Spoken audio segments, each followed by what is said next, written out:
this passage is about reading skills, how they have declined, and the author's suggestions on how to improve reading skills among the children. Let's read the passage before we look at the questions. The alarming reading statistics that have emerged during the pandemic present an opportunity to overhaul the reading curriculum and the teacher preparation programs in our school systems. So he said that during the pandemic, the statistics that we are getting about reading, the reading statistics we are getting are alarming. But he says this is the good opportunity. This is a good opportunity to overhaul, to totally change the reading curriculum and teacher preparation programs in our school systems. Reading this, this is what the passage is all about. But let's read and see what the author says further. Even before the pandemic, reading scores were poor, with the majority of students reading below proficient level. So even before the pandemic, reading wasn't the best strength of the students. Beyond the personal tragedy of not learning to read, it's particularly dangerous for democracy and a free society to have a generation of poor readers. One is that personally it affects a person if he cannot read, but it also affects the country because it's a danger for democracy. It's a danger for free society if you have a generation that cannot read. This is a wake-up call to get serious and follow the science of reading. So he says, therefore, it's a wake-up call for us. Now is the time for us to act and follow the science of reading. Most children need explicit direct instruction to learn how to read. Devoting a period a day to phonics and spellings gives young children grades K to 3 the foundations they need. Now the author is giving suggestions on how to improve reading skills. One, he says, give them one class a day for phonics and spellings to young children, and that will give them the foundation they need.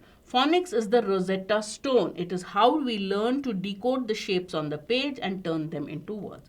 The key is, it's the Rosetta Stone.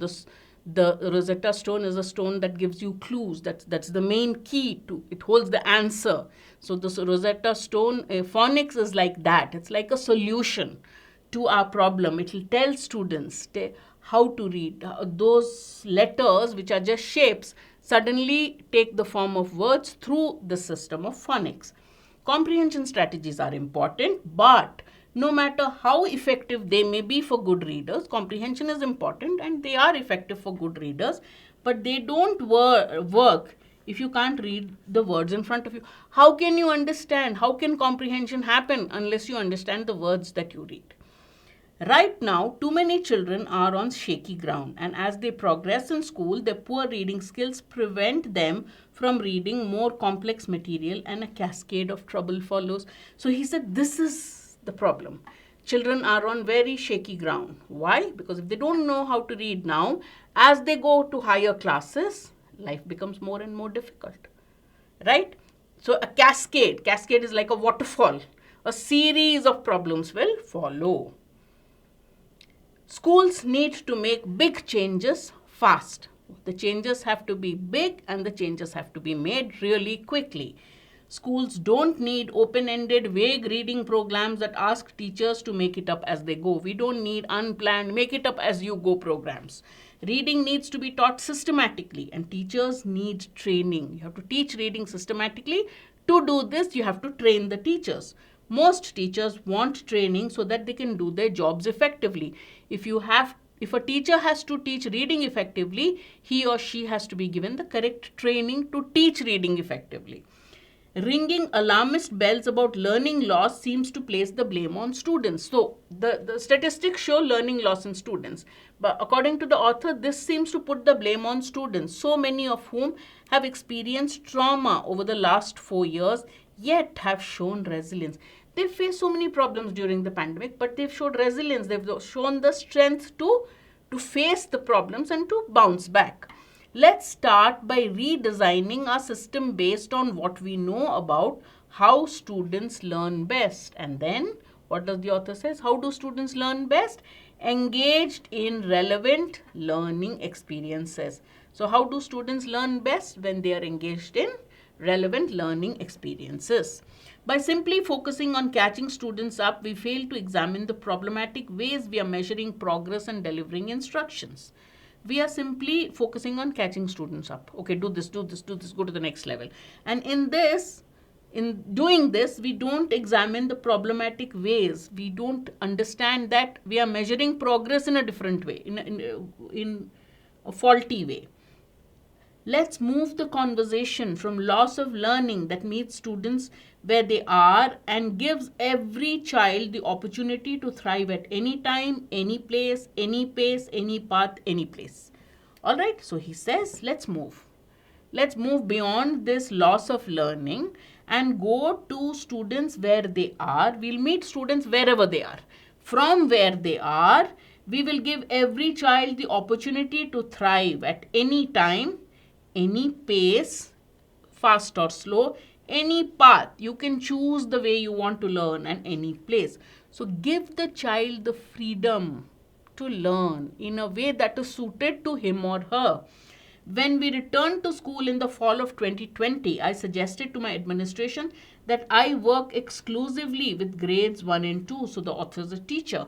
And he says, I told the administration I want to work with students of grade 1 and 2. When kids learn to read, I was the sole reading teacher. I was the only reading teacher in a school of 450 students with a hybrid schedule that enabled me to see 45 students a week. Every week, the author interacted or taught 45 students. And in this, some of my students showed growth, even as much as 2 years. But those who would have been struggling in a normal year fell further behind. Some of the students did well. Okay, they showed growth. But those who would have been struggling even in a normal year, forget a pandemic year, they fell behind. Research shows that it is unlikely they will ever get to grade level. That's not to forget the students in grade 3, 4 and 5 who didn't get any reading intervention. So this is the sad plight.